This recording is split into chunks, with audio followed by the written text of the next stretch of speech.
is Q13 News at 5. An historic election comes down to its final hours with a ballot bonanza across the country. I feel like this is one of the biggest days of 2020. The presidential candidates make their final pitches to win over last-minute voters. The lines have been amazing, and I think we're going to have a great night. We have to restore decency and honor in our system. The race to the White House gets tighter as you decide who becomes the leader of the free world.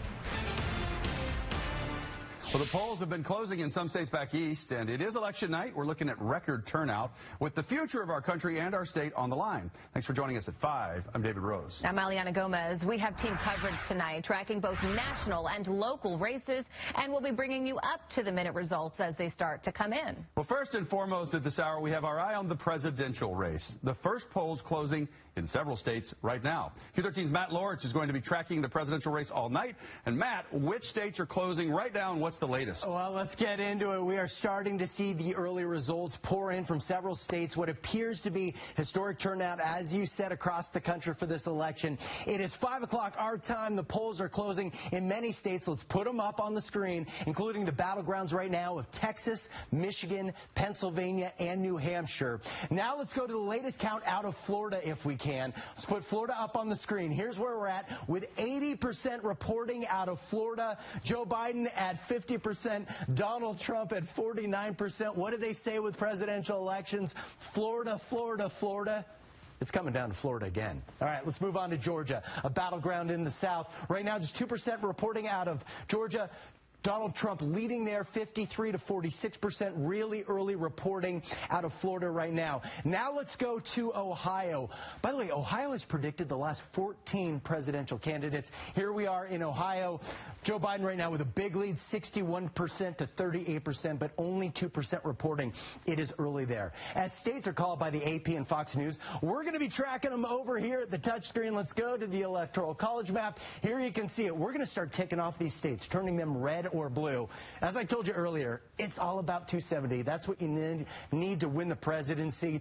The states you see in red, those are all expected to go to President Trump. The states in blue expected to go to Joe Biden. Everything on the map that you see in yellow, those are your swing states. Those are the states that will ultimately decide the election. Those are the states we just put on the big board.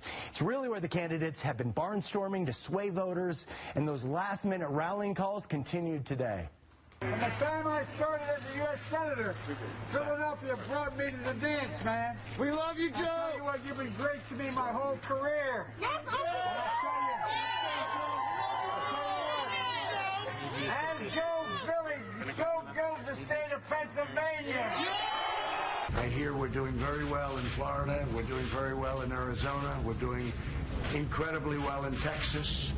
I'm hearing we're doing well all over. I hear the lines are amazing. The lines have been amazing. And I think we're going to have a great night. Right now, the candidates, they are watching Florida. Let's just play this out. Let's say President Trump is able to pull off Florida. You see we jump up to 198 Electoral College votes. If Joe Biden were to grab Georgia, puts him up at 241. You see how important these states are. Coming up at 5:30, we're going to hear from political analyst C.R. Douglas about what he's watching during these early results. What are the trends he's seeing? What you should be watching at home throughout the night. All right, Matt, thank you. And here locally, ballots are due in less than 3 hours. A reminder, ballot drop boxes and vote centers close tonight at 8 p.m. sharp. That means you have to be in line by 8 p.m. to cast your ballot.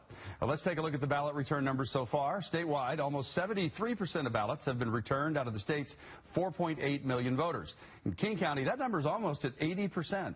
In Snohomish County, almost 74% of ballots have been returned. And in Pierce County, 75% of ballots have been returned. Well, some last-minute voters in the Seattle area got a helping hand getting to the polls today thanks to King County Metro. Q13's Grace Lim is live in Seattle's Queen Anne neighborhood with that part of tonight's election coverage. Grace. Yeah, the free shuttle will be in service until 8 o'clock tonight. It's just one more way to cast your ballot if you can't make it to a voting center or ballot drop box. Clap it up, she voted, clap it up for her, let's get it, baby. Cheers for voters from members of the community group Urban Family, who offered free shuttle rides for voters in Seattle. You know, the emphasis is on black and brown communities, because black and brown communities, you know, we have disconnected from the voting. We for mainly feeling powerless. Sheena Corrector danced her way out of the voting center at CenturyLink Field after casting her ballot. She survived the deadly Category 5 Hurricane Maria in Puerto Rico back in 2017, so her vote weighed heavily on who can handle a crisis. I live in Seattle 6 months out of the year and Puerto Rico the other 6, and it's just a nightmare. It's been a nightmare for me and my people. We have suffered enough. All of us, I think, everybody in the United States has suffered enough. Current issues were also top of mind for voters. I think there's a lot of things that we're voting for, whether it be a racial injustice, environmental issues, just COVID crisis, health care in general. In King County, voter turnout is at nearly 80%. I think this is a turning point in our nation's history. There's a lot going on. I think it's definitely our generation's 60s. And as the voting deadline nears, voters can't help but feel anxious. Nervous, trying not to be too hopeful, but hopeful. There's a lot of anxiety, I guess, with everything going on, but I'm really hoping for the best. I'm just hoping America do the right thing. As far as the free shuttle service, pickup and drop-off locations will be at Metro bus stops. For locations and how to request a ride, just go to our website, Q13Fox.com. Live in Seattle, Grace Lim, Q13 News. Yeah, great to see that help out there for a lot of voters who need it. Thank you, Grace. In our state, the biggest race is for Washington's governor. Democratic incumbent Jay Inslee, who is seeking a third term, is running against political newcomer and Republican Lauren Culp. Q13 Simone Del Rosario and A.J. Janavel leading our local race team coverage tonight on the governor's race. Let's start with Simone, who's live in Olympia with the Inslee camp tonight. Hi, Simone. Hi there. Well, Aliana said it. This is the biggest race in the state, and Governor Inslee is looking to do something that hasn't been done in nearly 50 years, and that is to secure a third term as governor. The last person to do it was Republican Governor Dan Evans decades ago, and Governor Inslee hoping to find out tonight if he has secured that third term and if Washington voters are approving of the path he has taken this state the past 8 years, and specifically when it comes to 2020 and the pandemic. That will be a key decider as they separate these two candidates. I'll tell you, I've covered a lot of elections. Tonight feels a lot different because of that pandemic. There is no Democratic Party in person. We are standing here at the Capitol, and the Democrats plan to meet virtually. We will be speaking to the governor as soon as those election results drop. That is shortly after 8 o'clock. So stay with us as we continue to keep you posted on the biggest race in the state. We're live in Olympia. I'll send it on back to you. All right, Simone, thank you. And let's get out to Q13's A.J. Janavel, who's covering Governor Inslee, his competition, Republican Lauren Culp. A.J., what's going on? Aliana, a very different scene than what you heard Simone saying. All you got to do is take a look behind me. There is a big event going on. They're calling this a victory rally, which would also be historic. There has not been a Republican governor in Washington in decades.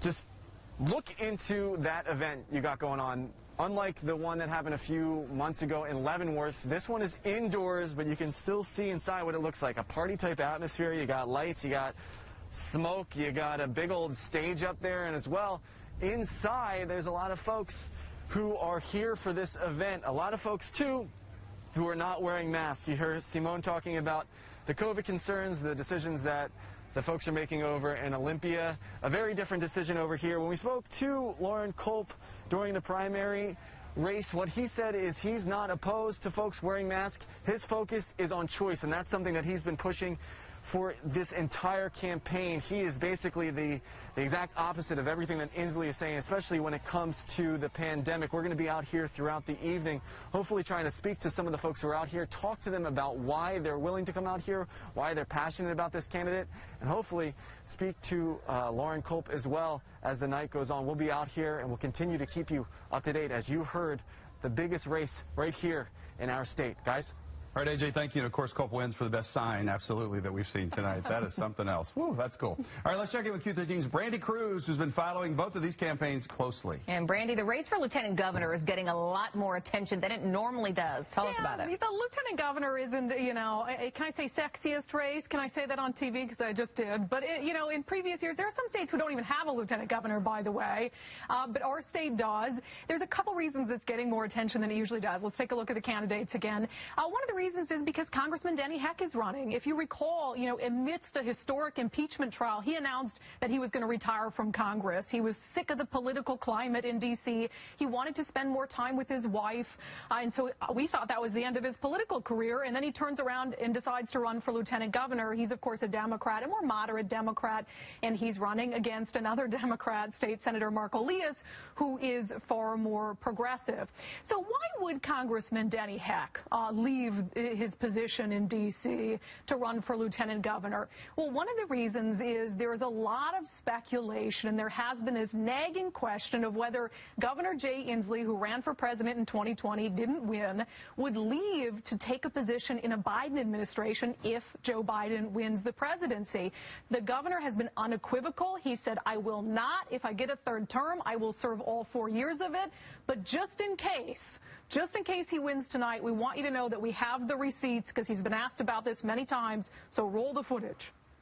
If one of your Democratic colleagues wins in 2020, would you be interested in a cabinet position at that point? No, there was one position in Washington, D.C. that I thought I was interested in, and I will not be serving in that capacity. Can you tell us for certain that you won't leave if you're reelected to go do something else? You won't take a job in a new administration if there is one? No, I'm running for governor. I want to be governor. It's what I'm focused on. EPA director, no. Secretary of Interior, vice president. Not interested. Jay Inslee's not interested in your job offers. Gotcha. There is this nagging question about whether you're going to do this job for 4 years.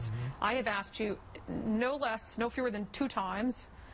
Both times you've been unequivocal. In fact, you told me you wouldn't even have taken the vice presidency if it was offered to you. Yet this persists, and Denny Heck, Congressman Denny Heck, who's running for lieutenant governor, has made this part of his campaign in saying that you might leave. And so I wonder, what does Denny Heck know that I don't know, or that you don't know? Denny's a fine candidate, but if he's banking on it, he's making a poor career decision, I will tell you that. No, he doesn't know anything that I don't know and you don't know, which is I'm committed to be governor. I love this job. I mean, I really do love this job. So is the point made? He is on the record as saying if he gets a third term, which is really unprecedented, that he would not leave for any job, even though the climate candidate, if he got EPA is offered that, he said he won't take it. And I guess all we can do is listen to what he says, and if that offer comes up, see how he responds to it.